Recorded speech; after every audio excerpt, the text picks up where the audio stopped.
आइए बच्चों, आपका स्वागत है study with Vijay YouTube channel में। तो आज क्लास 10th के मैथमेटिक्स में वृत्तों से संबंधित स्पर्श रेखा, प्रतिच्छेदी रेखा है, इन सभी के बारे में जानकारी प्राप्त करेंगे। तो आइए देखते हैं।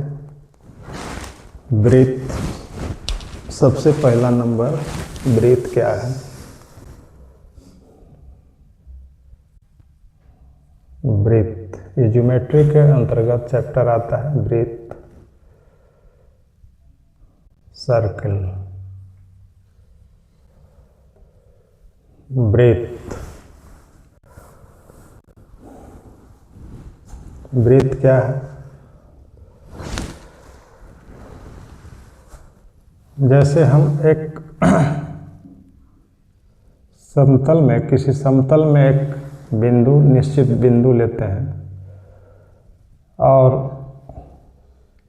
इस निश्चित बिंदु से अचर दूरी पर बिंदुओं के समूह, बिंदुओं का ऐसा समूह जो एक तल में दिए हुए निश्चित बिंदु से नियत दूरी पर स्थित होते हैं।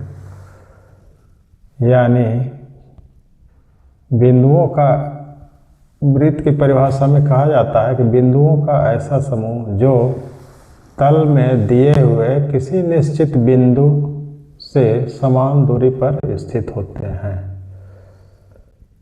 तो मान लिया जाए कि एक बिंदु है, ऐसे निश्चित दूरी पर बिंदुओं का समूह ये है। इस तरह से हम वृत्त की कल्पना कर सकते हैं।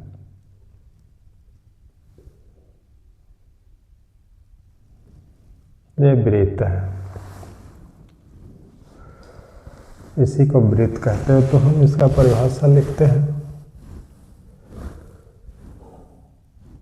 वृत्त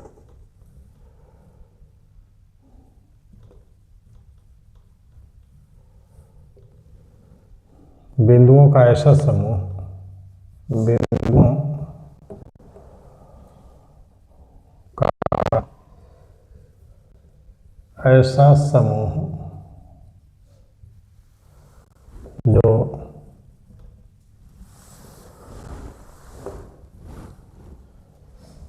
किसी समतल में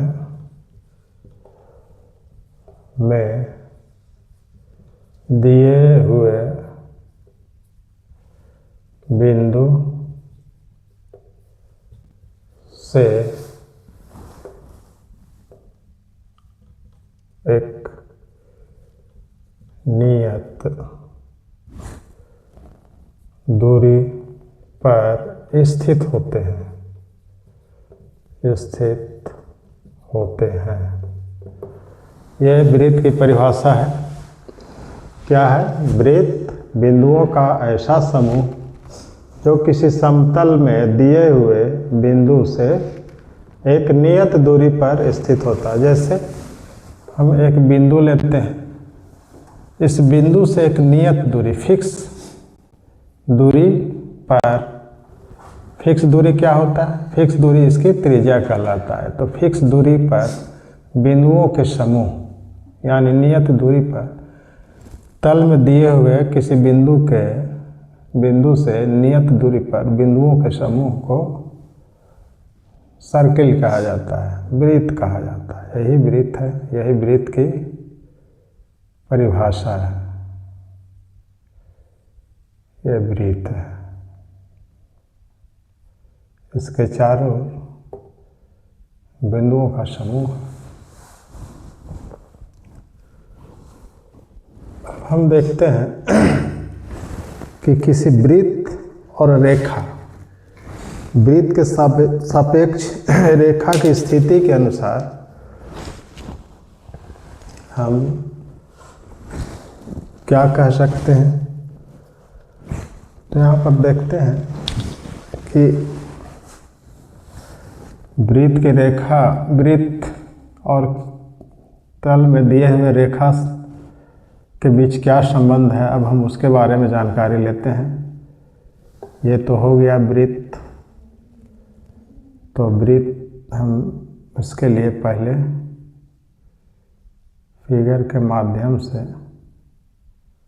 समझाने का प्रयास करते हैं। एक वृत्त ये है और एक वृत्त हम ये है बनाते हैं, और एक वृत्त यहाँ भी, एक वृत्त यहाँ बनाते हैं।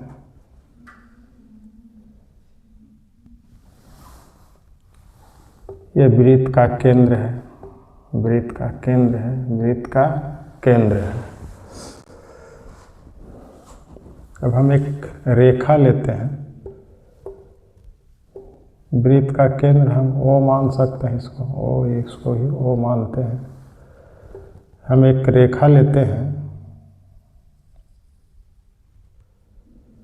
रेखाखंड है, इसको हम इसको PQ रेखाखंड लेते हैं, जो वृत्त के बिल्कुल बाहर है।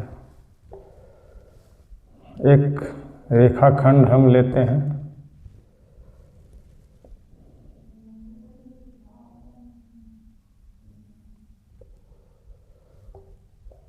यह PQ रेखाखंड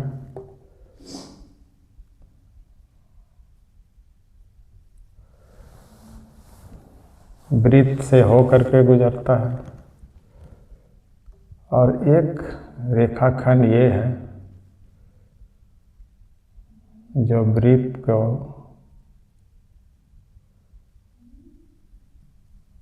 इस तरह से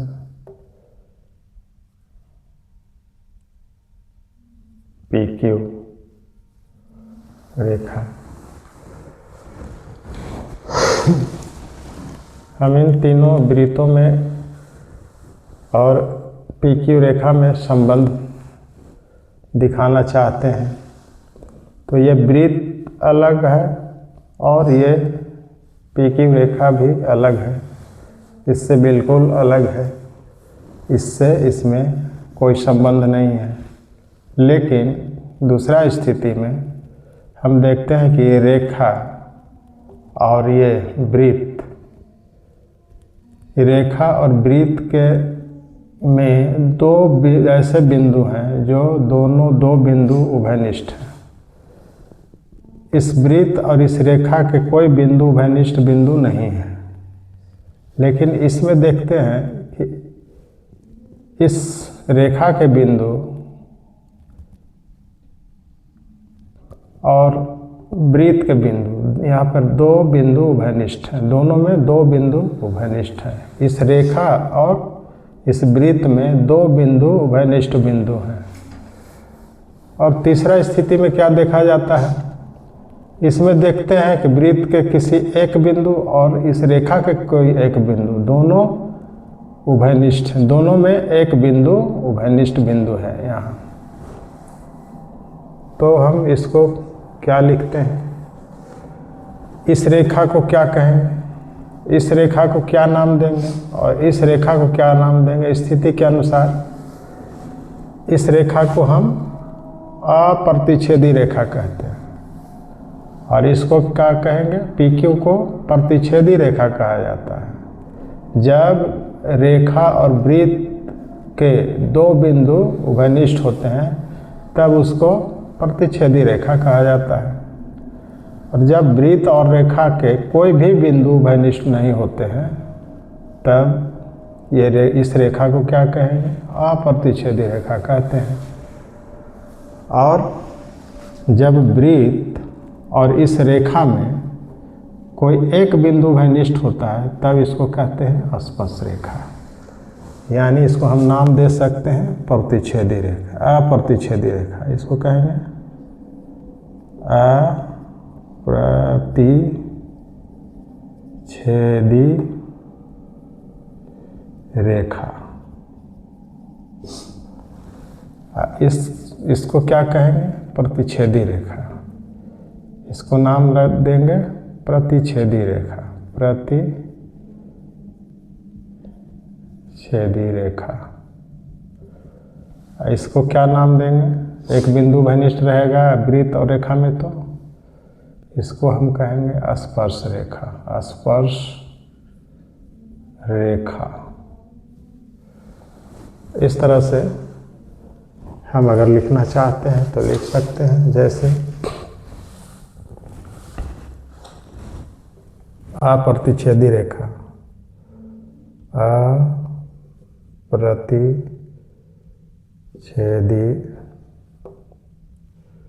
रेखा किसको कहेंगे? जब वृत्त और रेखा के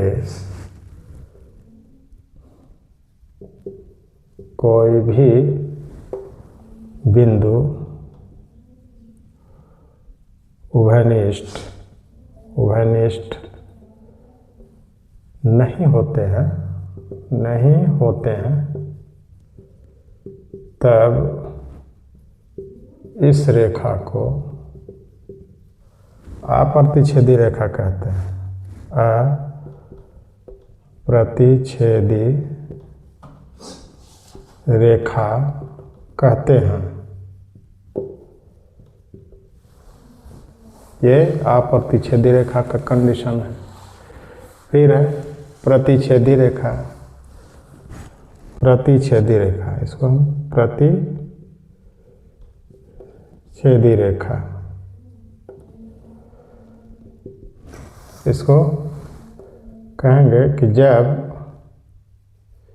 वृत्त और कोई रेखा के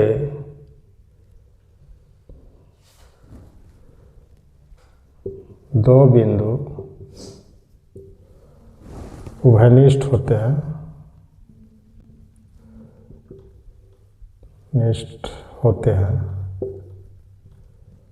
तब इसे प्रतिच्छेदी रेखा कहते हैं। प्रतिच्छेदी रेखा कहते हैं।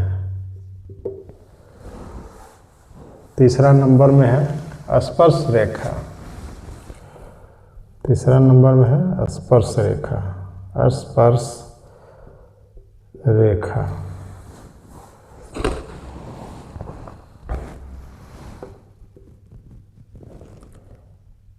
जब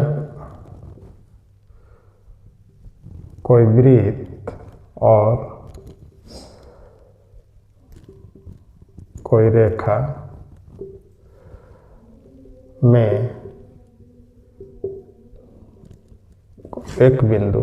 कोई एक बिंदु उभयनिष्ठ होता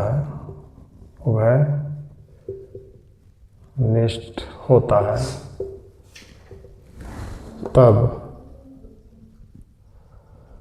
इसे स्पर्श रेखा कहते हैं। यानी स्पर्श रेखा कब कहलाएगा? जब वृत्त और कोई रेखा एक बिंदु पर प्रतिच्छेद एक दूसरे को करते हैं, यानी एक बिंदु घनिष्ठ होता है दोनों में। जब कोई रेखा वृत्त में दो बिंदु घनिष्ठ होते हैं तो प्रतिच्छेदी रेखा कहलाएगा। जब वृत्त और कोई रेखा में कोई भी बिंदु घनिष्ठ नहीं होगा तो अप्रतिच्छेदी रेखा कहलाएगा। ये है किसी वृत्त और रेखा के बीच तुलना। अब हम कुछ और स्थिति देखते हैं।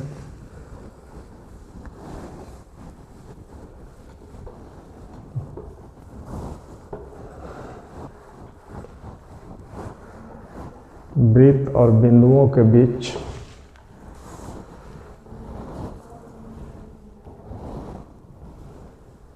कोई वृत्त और बिंदुओं के बीच कितने स्पर्श रेखाएं हो सकते हैं?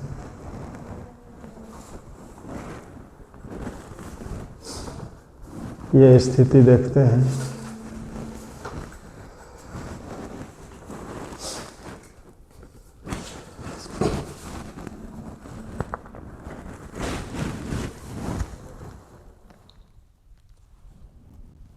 यहाँ पर हम लिखते हैं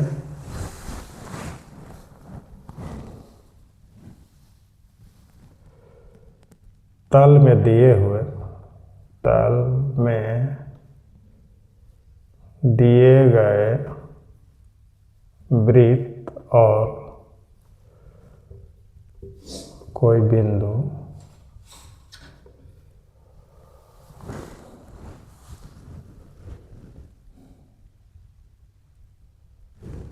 बिंदु से स्पर्श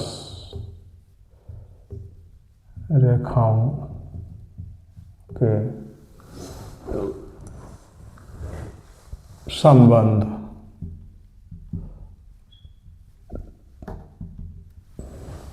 जैसे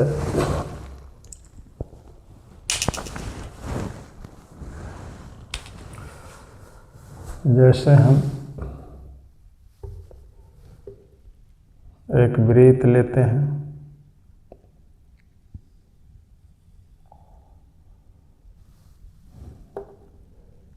एक वृत्त ये है और एक वृत्त हम यहाँ लेते हैं।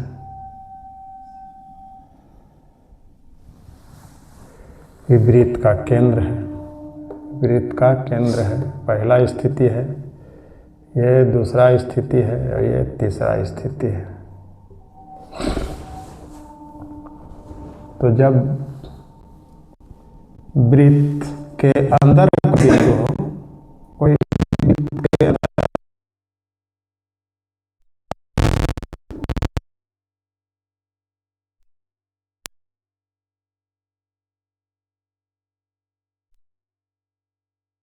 ये क्या स्पर्श रेखा हो सकता है? ये स्पर्श रेखा हो सकता है? नहीं हो सकता है। ये क्या हो जाएगा? प्रतिच्छेदी रेखा कहलाएगा। अगर कोई बिंदु वृत्त पर है और कोई रेखा इस वृत्त से होकर के गुजरता है, तो ये क्या कहलाएगा? ये स्पर्श रेखा कहलाएगा। स्पर्श रेखा, ये स्पर्श रेखा है। और ये तीसरा स्थिति में वृत्त का केंद्र है। अगर बिंदु वृत्त से बाहर हो, कोई बिंदु P वृत्त के बाहर हो, तो इस यहाँ से जो रेखा गुजरेगा इस बिंदु से होकर के ऐसे, और यहाँ से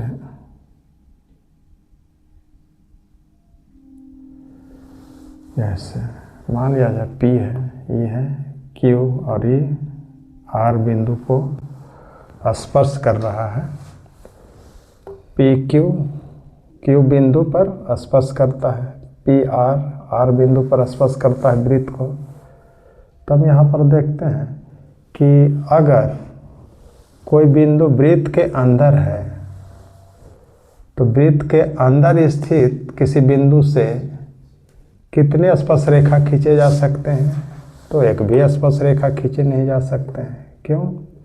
क्योंकि वृत्त के अंदर कोई बिंदु स्थित रहेगा तो इससे होकर कोई भी रेखा गुजरेगा तो क्या करेगा? इसको दो बिंदु पर प्रतिच्छेद कर दे रहा है। दो बिंदु इसमें उभयनिष्ठ बिंदु हो जा रहे हैं, इसलिए ये स्पर्श रेखा नहीं कहलाएगा। ये स्पर्श रेखा नहीं खींचा जा सकता है।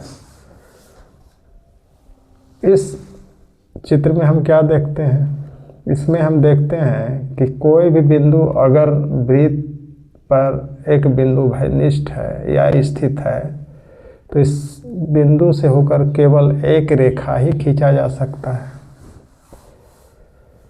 इस बिंदु से होकर केवल एक भी स्पर्श रेखा नहीं खींचा जा सकता है वृत्त के अंदर में अगर स्थित होता, लेकिन वृत्त पर कोई एक बिंदु स्थित है तो इससे होकर केवल एक स्पर्श रेखा खींचा जा सकता है।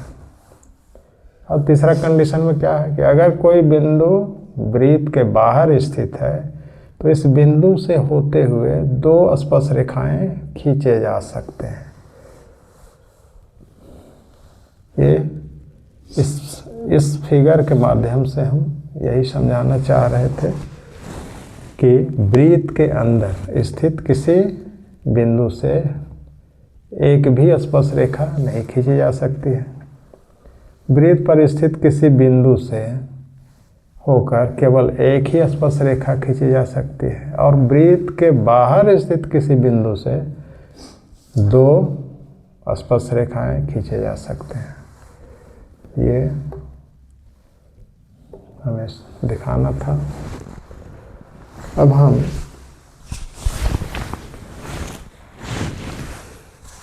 इस स्पर्श रेखा और वृत्त की स्पर्श रेखा पर आधारित कुछ प्रश्नों को लेते हैं और समझते हैं इस पर आधारित किस प्रकार के प्रश्न पूछे जा सकते हैं, उस पर आधारित प्रश्न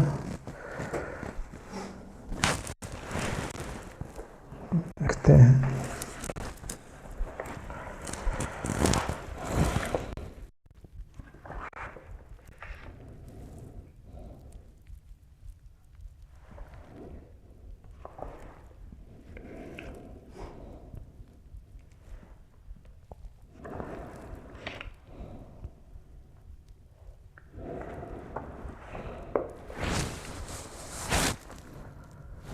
जैसे एक प्रश्न है,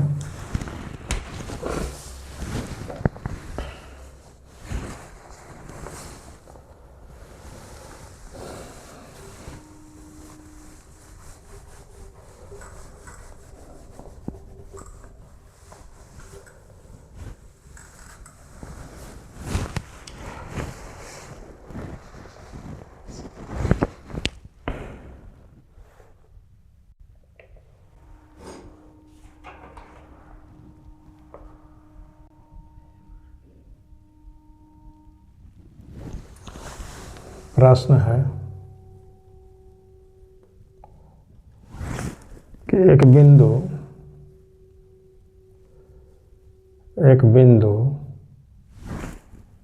ए से जो वृत्त के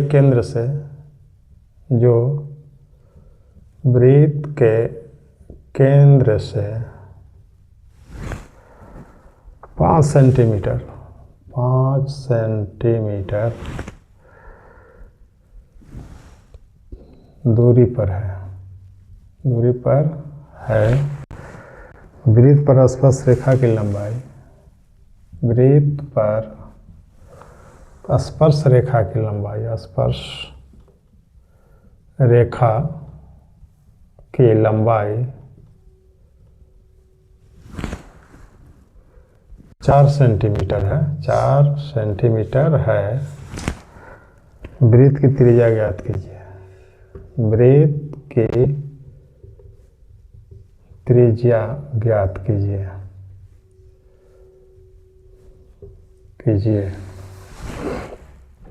ये प्रश्न है, इसको हम कैसे सॉल्व करेंगे? तो यहाँ पर क्या कहता है प्रश्न कि एक बिंदु ए से जो वृत्त के केंद्र से 5 सेंटीमीटर की दूरी पर है, तो हम एक वृत्त बनाते हैं।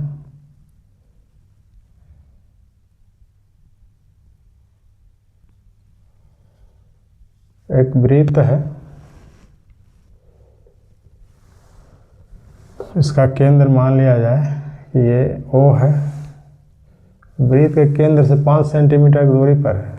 एक बिंदु ए से जो वृत्त के केंद्र से 5 सेंटीमीटर की, मान लिया कि वृत्त के केंद्र है 5 सेंटीमीटर की दूरी यहाँ पर है। कोई बिंदु ए है, इसका नाम है ए, बिंदु का 5 सेंटीमीटर के दूरी पर है। यानी यहाँ से केंद्र की दूरी कितना है? 5 सेंटीमीटर है, 5 सेंटीमीटर। यहाँ पे दूरी दिया है 5 सेंटीमीटर cm। और स्पर्श रेखा की लंबाई कितना है? 4 सेंटीमीटर। यहाँ से यहाँ इस बिंदु से एक स्पर्श रेखा हम खींचते हैं ऐसे, ठीक है। ये ए ओ यहाँ पर मान लिया जाए कि P बिंदु पर स्पर्श कर रहा है, P है। वृत्त की त्रिज्या ज्ञात करना है, तो वृत्त की त्रिज्या हम केंद्र से इस स्पर्श बिंदु से होकर गुजरता वृत्त की त्रिज्या, तो ये वृत्त की त्रिज्या OP हो जाएगा। आई स्पर्श रेखा की लंबाई कितना है? 4। स्पर्श रेखा की लंबाई कितना? 4 सेंटीमीटर दिया है, 4 सेंटीमीटर है। अब हम यहाँ क्या देखते हैं? जानते हैं कि वृत्त की त्रिज्या स्पर्श रेखा पर लंब होता है, ऐसा कहा गया है प्रमेय में कि वृत्त की त्रिज्या स्पर्श रेखा पर लंब होता है, यानी OP लंब AP। तो ये समकोण त्रिभुज हो गया, तो समकोण के सामने वाली भुजा AO क्या हो जाएगा? कर्ण कहलाएगा। तो कर्ण की लंबाई 5 दिया हुआ है, यानी यहाँ त्रिभुज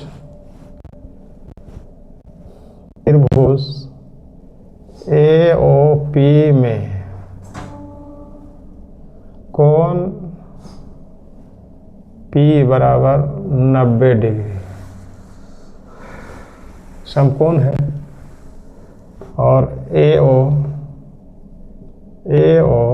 बराबर 5 cm और AP बराबर 4 cm है। हमको त्रिज्या PO निकालना है, PO बराबर वाट। PO क्या है? त्रिज्या है। तो हम जानते हैं कि कर्ण का वर्ग शेष दो भुजाओं के वर्गों के योग के बराबर होता है, यानी 5 स्क्वायर बराबर क्या हो जाएगा? 4 स्क्वायर प्लस OP स्क्वायर।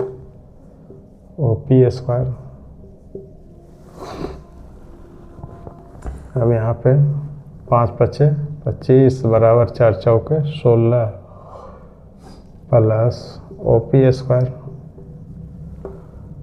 और इसको हम इधर लाएंगे 25 माइनस 16 बराबर OP का स्क्वायर,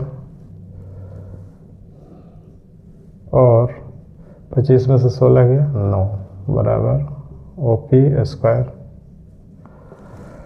हमको OP ज्ञात करना है, स्क्वायर हटाएंगे तो √9 हो जाएगा। OP हमको मिल गया, यानी OP बराबर 9 का वर्गमूल 3 सेंटीमीटर। इस तरह से हम क्वेश्चन को हल करते हैं।